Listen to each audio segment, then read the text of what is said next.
This is a very complicated case and a patient who was very, very ill.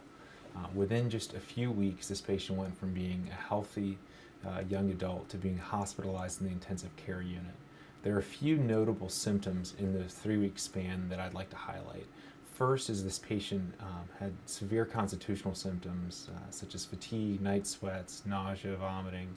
Also started to have weight loss, noted pitting edema and fluid overload, and also noted an eruption of cherry hemangiomas. Cherry hemangiomas are oftentimes called senile hemangiomas, and they appear with old age as people get older.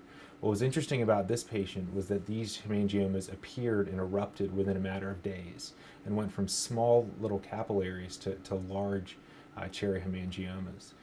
So in addition to this very intense inflammation, fluid overload, and this eruption of cherry hemangiomas, the patient was eventually hospitalized due to severe renal dysfunction, liver dysfunction, and also pancytopenia. The patient was immediately taken to the intensive care unit, very soon experienced a retinal hemorrhage, and began to gain a tremendous amount of fluid. The patient gained over 30 pounds of anasarca, a fluid, while also losing weight because the patient could not eat anything due to intense nausea and vomiting. This is a very critically ill patient. Very early on in the intensive care unit, there was thoughts that this patient would had an acute mononucleosis EBV infection, but upon further testing, that was rescinded when there was positive IgG for EBV. Next, there was a diagnosis made of lupus based on a low positive ANA and based on the clinical features found.